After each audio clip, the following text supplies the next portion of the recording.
like kind of going into COVID season shutdowns, I almost was feeling a little bit tired and just like I'd been doing the same stuff. And this season has been such a breath, and it's enabled me to have space and to see like, oh, maybe I don't have to do all of those things.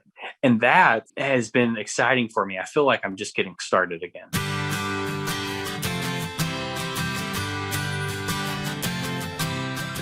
You are listening to the Christian Music Archive podcast, part of the New Release Today podcast network. I'm your host, Dave Maurer. Each week, I share stories about Christ, community, and music, chatting with musical guests who you will find listed on the pages of the Christian Music Archive. There are thousands of creative men and women who have helped shape the soundtrack of the Christian faith, and we get to hear their stories, learn about how Christ has made a difference in their life, and hopefully along the way, we'll learn how we can be a better part of our community. I really love Christian music. You probably know that by now. And I also really enjoy talking to people about their life and journey with Christ. And as a regular listener to this podcast, I know you know that too. One of the things that I also enjoy is discovering new music. And it was a couple of years ago that I discovered the music of John Tibbs. His album Dead Man Walking is a great mix of Americana and heartland rock with a declaration of God's promises. I immediately added that album to my regular rotation. And when I started this podcast, I knew I wanted to talk to John and to introduce his music to you. My first couple of attempts to connect with John were about the same time that he and his wife Emily were preparing to welcome their son Jack into the world.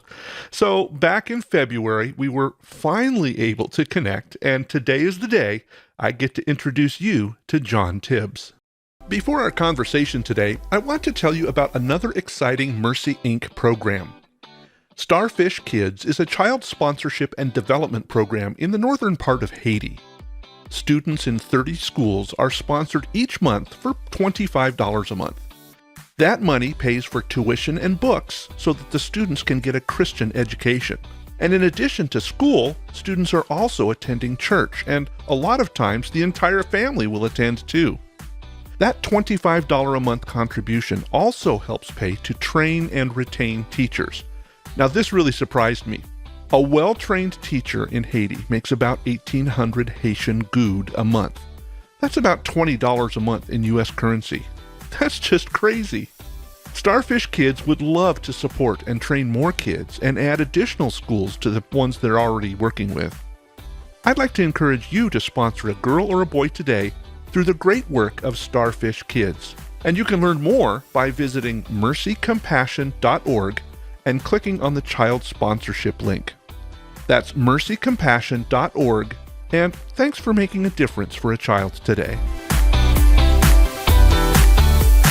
John Tibbs released his first album back in 2010 and has gone on to release 8 albums. He was touring as an independent artist, got signed to Fair Trade Music, and even had a tour with the Newsboys.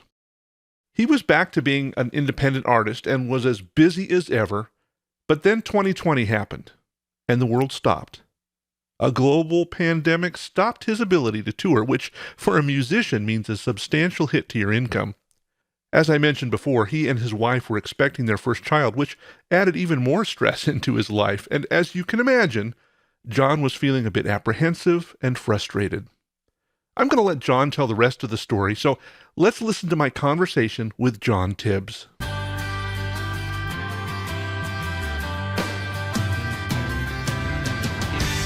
Well, it's an honor to have John Tibbs with us today on the podcast, all the way from Nashville, right? But not Yes, originally from Nashville. No, I was born in Kentucky. Okay. And grew up in Punxsutawney, Pennsylvania, home of the groundhog. I was just going to say, so you, Punxsutawney Phil and you are good friends, right? Super tight. And then I went to college in Anderson, Indiana, right outside of Indianapolis. Okay. And lived there a few years after graduating and moved down here January of 2015. So this is, I think, the start to our 7th year. So did you move to Nashville for the music side of things? Is that why you headed there? Yes. I for some reason early on I was so against ever coming here, which is crazy to me now because this is our home and I can't imagine being anywhere else. Yeah. But I was so against it.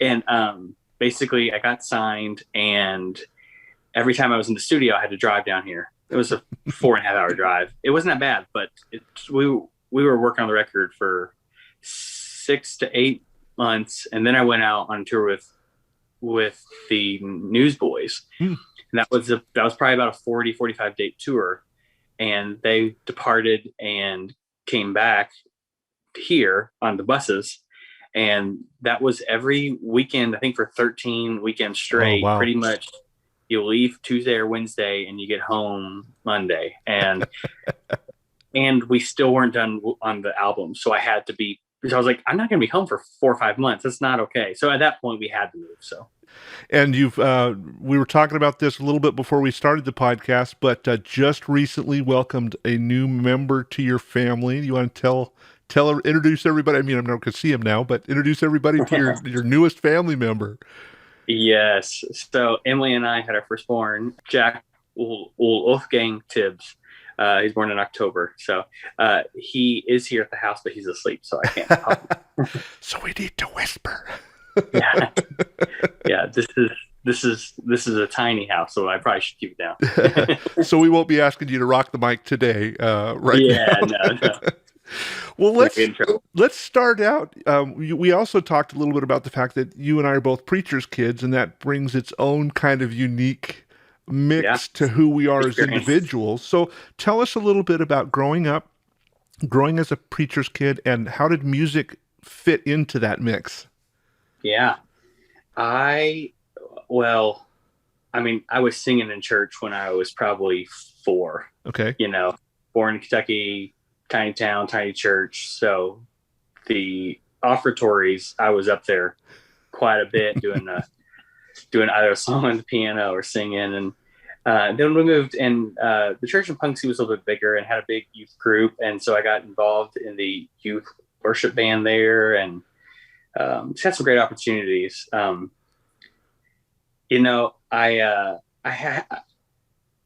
feel like I've had such an interesting experience as a pastor's kid. The childhood part of it was just perfect. I was very fortunate, healthy church situation, healthy home life, and honestly just had a very large extended family. And I still count those people today as extra aunts and uncles, and had a wonderful time. Now, after I graduated high school, I think things at the church started to get a little complicated in the inner workings of it all. My parents have been there for 16, 17 years at that time. Wow. And they moved suddenly to Illinois to take a job at a church because I had some grandparents that were in that area who had some health issues. And so it was kind of like, well, we've been at this church for a long time. It's probably a good time to do something different. And it'd be great to be back in the area because of all the health stuff. And basically my parents, I think, kind of walked into that situation not fully understanding all of the details that were hiding in that house. And so it became a very unhealthy situation quickly. And that ended, I think it ended kind of overnight, and it caught my parents off guard. And so, they had just bought their very first home for the first time, like 2 months before that. Oh, wow. And Dad was the senior pastor, and my mom, I think, was part-time there also. And so they had just moved across the country and all of a sudden didn't have a job. And it was a very painful thing for them. And it was painful to see that as their son. And how did that affect you going through those situations? I mean, you're empathetic towards what mom and dad are going through, but that's got to have a toll on you. Oh yeah, for sure. Well, I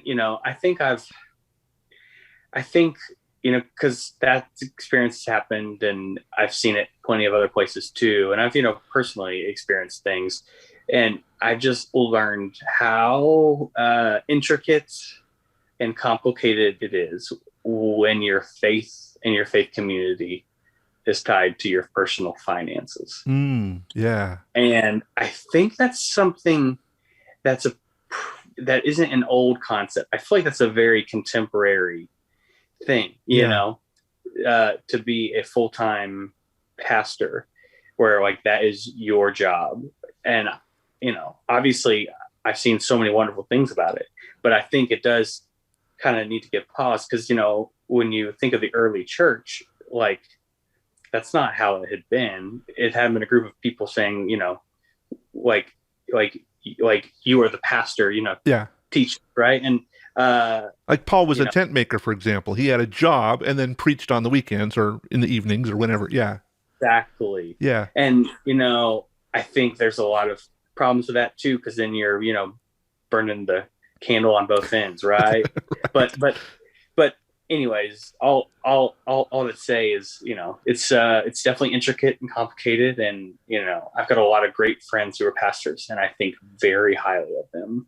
I'm not sure if I could ever do that again. I worked at a church full time. I was going to say, yeah, because you went, so it didn't scare you away enough to say, I'm not going to do it myself, because you became a pastor for a while. Well, so here's the crazy thing. I had a great experience as a pastor's kid. I graduated college and I was a worship pastor at a church I worked part-time through college.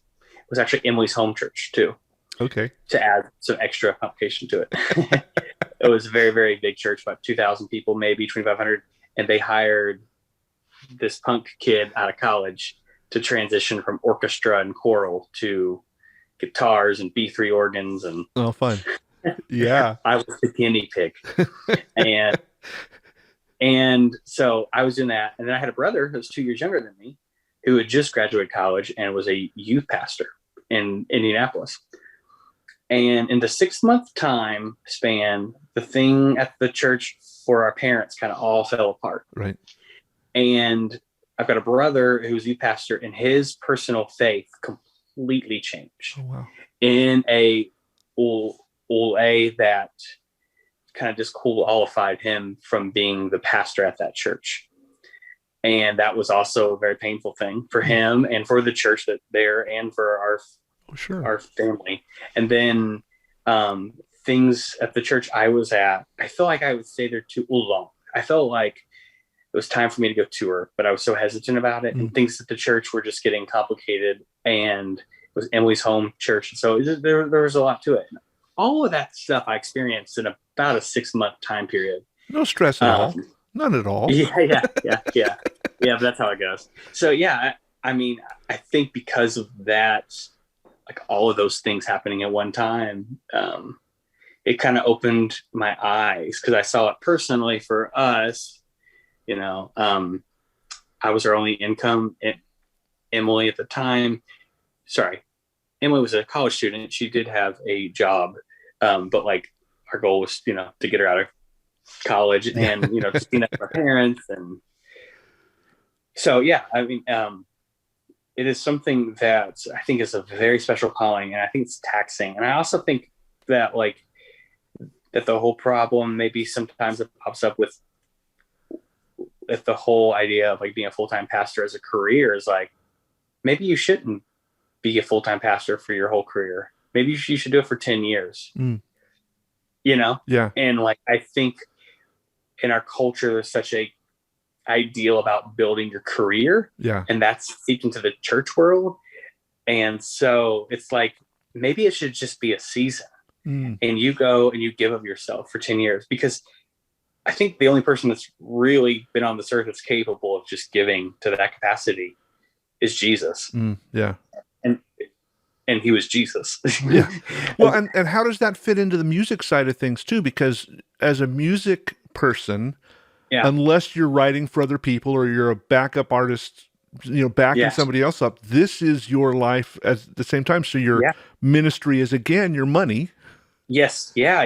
No, it is connected, but it's but basically, like, I'm able to support ourselves by the kindness and generosity and continued support of people that these songs I create and courage Mm-hmm. and help.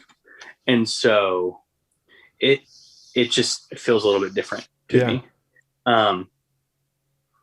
And I'm very fortunate to have been able to do this. It's been a wonderful journey.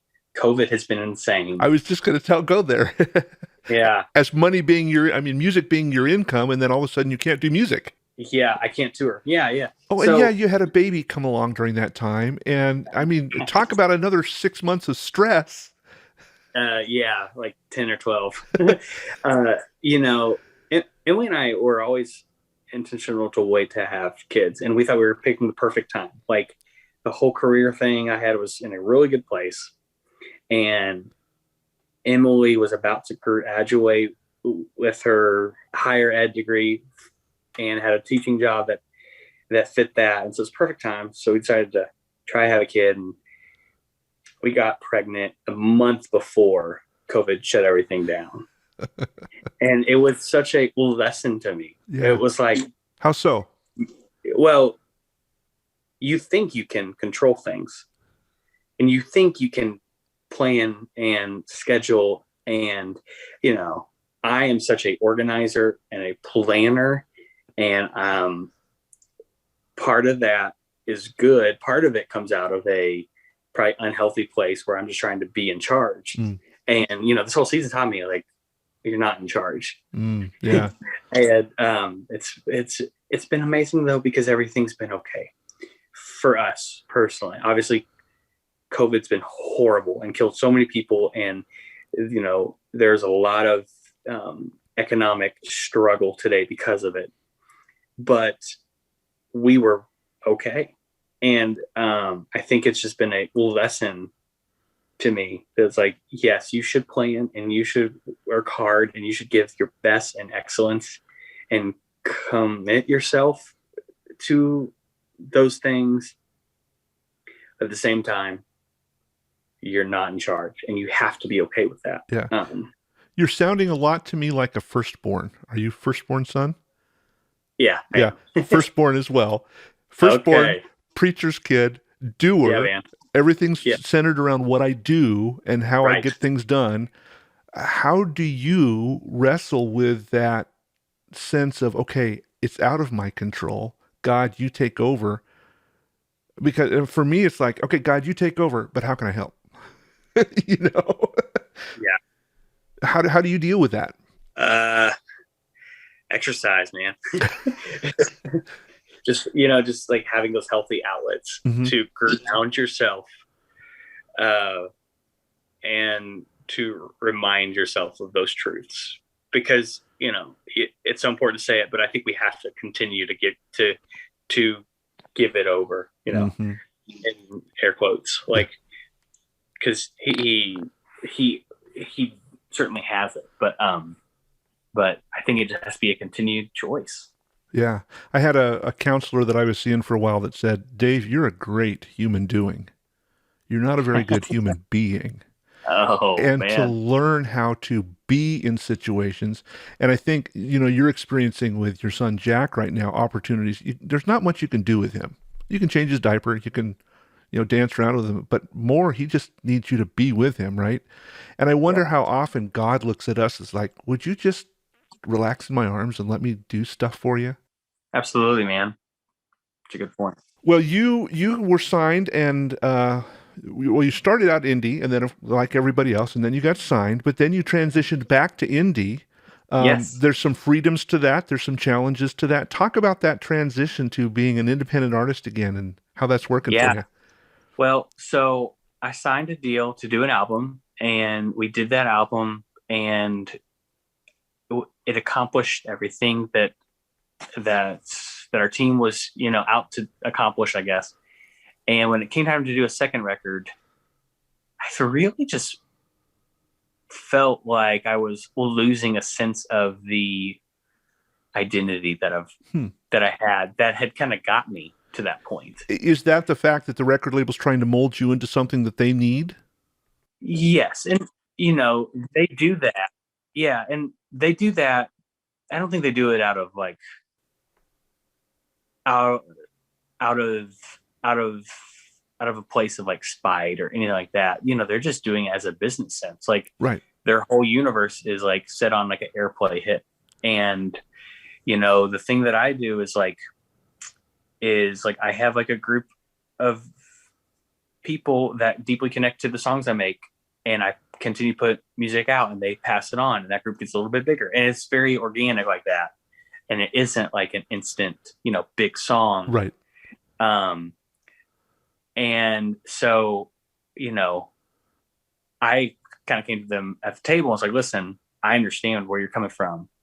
Yes, like it's possible to do that for this next record, hire these people to make this album that get it sounding that way. But that isn't who I am. That isn't the thing that brought me here. That's not the place where I would like to see myself going. So I asked out of that contract, and they were very gracious and very supportive, and they were okay with that. Which is huge, because oftentimes when people in the situation I was in try to ask out, they're like, you can't get out. Yeah. And then they're just stuck.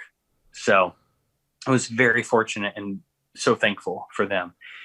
Also, through that time of being signed, I quickly found out that it's a big business, but it's a very small business. And all those record companies, they kind of do the same thing, and they outsource a lot. And so I felt like, man, if I can get a distribution partner, and if I can get an advertising partner, and, I have been in town now for a few years, and I got the connections to the producers that I would like to have help. And also that point, was touring a lot and had the ability to pay to do the albums. And so we just kind of kicked that off and did it. We started in the first project came out in 2017, and we've put out brand new music every year since. So upcoming in 2021, I've got a brand new song coming out on Friday, which by the time this podcast is out, it's going to be old news. Yeah. But I'm putting out 10 songs starting from February through December. And, it's been a wonderful journey, and I'm so thankful, and especially, kind of like we were talking about earlier, COVID made me so thankful that I did this pivot. Yeah. Because, as an independent, you have to pay for everything, but then you own it. And so, right. I had these projects that I had owned that, that kind of really helped ensure that when this was all done, I would be able to get back out there. And so I'm very thankful for that. And, man, I feel like, I've been doing that full time for 8 years. Wow. The end of 8 years here in the spring. Wow. And I feel so much like kind of going into COVID season shutdowns, I almost was feeling a little bit tired, and just like I'd been doing the same stuff. And this season has been such a breath, and it's enabled me to have space and to see like, oh, maybe I don't have to do all of those things. Yeah. And that has been exciting for me. I feel like I'm just getting started again. Yeah. And so I'm really, really excited about the future, and so thankful for the opportunities, I get to do this. And yeah. Well, you the last big album that you got out was The Wilder Years, was your last biggie, but then you came out with Hymns from a Room, which was kind of what I sensed is, this is me in my home, stuck at home, singing my songs. Exactly. Yeah. Yeah. Yeah. So that first EP you're talking about, that was a studio recording, and that came out beginning of March in 2020. And I remember I was going out on a maybe 30-day tour with a band called I Am Day. It was just us two. It was going to be a wonderful tour. Yeah. And we did 3 shows right as the album came out, and they were wonderful shows. They were in Iowa, and came home, and we got up the next day on the bus while we're going to town, and that was the day that like the stock market crashed really big. And I'd been paying attention, like I knew everything that was going on overseas with COVID, and was like, I think this is going to be a thing here for us. But really, honestly, just thought it was going to be okay, I'll probably get a couple of concerts canceled. Had no idea on the scale.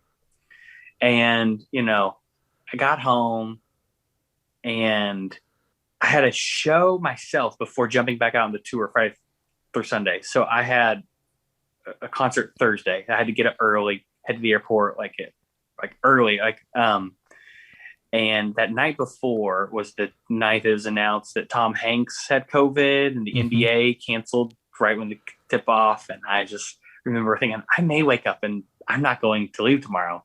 And I don't even know if I should leave tomorrow. We're pregnant, I remember I was packing a suitcase and it was early and I was like, I don't know what to do. And I was packing the suitcase. I was going back and forth between the suitcase I was spread out in our bedroom and in the closet. And I was so kind of dazed off and thinking about what I should do that I totally forgot. And so I was just pacing back and forth from the closet to the suitcase, not packing a thing. And sure enough, I got the text saying, hey, if you're headed to the airport, head home. But this is going to happen. And so it was the first 2 weeks of concerts. And a couple of days into it, you saw everything's going on. You're like, I don't think that we're going to be going out anytime soon. And so, of course, everything was canceled. And out of that season, I had just put out a brand new EP. And, it's been really encouraging to me personally. It's still done fantastic. But, I was very apprehensive and down about that. I was very per out of all of those songs. Had a great spring tour and dates all lined up and just really felt defeated. And I was just at home and the hymn, It Is Ul just kind of came to me. And I hadn't thought about that song in forever. And suddenly it was right there. And I just grabbed the guitar and started just playing it. And it felt so peaceful and it felt true. And gave me hope. And so I was like, man, I just need to do this. And so I just sat down and did an EP, just acoustic and vocal in a bedroom, completely different than anything I've ever done, and just put it out. And I was like, I don't know. And, I think it was pretty funny. I was telling someone the other day the story that so to get to a distribution, to get it out to Spotify and Apple and everything, you have to have a good bit of a heads up for them to get it out there. And we finished it beginning of April. And they're like, we'll get it out. But it was going to be 60 days or something like that. And I was like, I'm afraid that once this is gone, this kind of time to connect people in this way is going to be gone. I'm afraid this is all going to be over. And I was so wrong. So I did the first EP and had a wonderful connection to it. I thought, let's just keep doing this. So I did a second hymns EP. And then, so I'm doing a third this spring. Because people just continue to connect to it. I haven't really ever had any success on Pandora, and there was a hymn on the second EP that's been streamed 500,000 times, and we have no idea how. Wow. And so it's just been really, really cool because I felt as if those songs were teaching me and comforting me, and it is such a different thing than anything I've done. It's just personal and acoustic and very just direct and to the point and simple. And I was afraid people aren't going to like it, but people just been connecting to it. So we're just going to keep doing that. So I guess that answers my next question, because you've been kind of this Midwest rocker, and I've appreciated that because I like real guitar, real drums, as opposed to the pop stuff. There's nothing wrong with the pop stuff, just not what I prefer. But now you've got all this success with this kind of acoustic solo stuff. Yeah. Do you think that's going to change your long-term thing, or is this just a season? Yeah, no, this is just a season. I think this is just a season. I cannot wait to get back into the studio. And I've got all the songs, picked and planned. I just need to wait. Till it is a smart time to do it. And so, but at the same time, I didn't want to just kind of not do anything. Right. Yeah. And so, no, this is absolutely just the season. And I get back into those amps are going to get cranked all the way up. So. Well, I know you've got Jack sleeping in the other room and you need to get to attend to him, but one of the things that we do every Saturday, we send out our prayer newsletter and ask folks to pray for musicians and the things that they're going through. What is it that we can be praying for you and Emily and Jack and your music ministry here in the days and weeks ahead? Yeah, for strength and for peace. those are the two things that I think that like God is in us and offers us. And those are the two things that I've just been clinging to. And so his continued strength, because he has, seen us through, and he has given us such a great peace too. So I hope you enjoyed getting to know John. As he mentioned during our chat, his third EP of hymns is just about ready to be released, and he's graciously shared the first song off that record. So let's listen to Holy, Holy, Holy by John Tibbs. Holy, holy, holy, Lord God Almighty, early in the morning thy song shall rise to thee. Holy, holy, holy, merciful and mighty, God in three persons, blessed Trinity. Holy, holy, holy, though the darkness hide thee, though the eye of sinful men thy glory may not see, only thou art holy, there is none beside thee, perfect in power, in love and purity. Holy, holy, holy, Lord God Almighty, oh, thy works shall praise thy name in earth and sky and sea. Holy, holy, holy, merciful and mighty, God in three persons, blessed Trinity. Oh, God in three persons, blessed Trinity.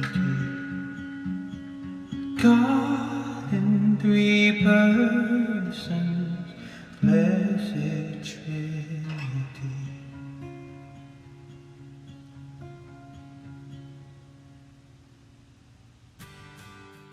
As always, thanks for joining me for this conversation today. I am grateful that we get to spend this time together each week hearing stories of God's amazing faithfulness. As a regular listener to this podcast, would you mind taking a few minutes and rating it on your favorite podcast app? Reviews and ratings really help spread the word so that other folks can hear about these great conversations. And if you have comments or questions for me, please feel free to drop me a message on any of the social media platforms. You can find me on Facebook, Instagram, Twitter, and Patreon by searching for @CCMExchange. Or you can always drop me an email on the website christianmusicarchive.com. I'm really looking forward to our time together next week when I have another great conversation with one of the musicians you'll find on the pages of the Christian Music Archive. So until then, remember this: God loves you. In fact, He's crazy about you.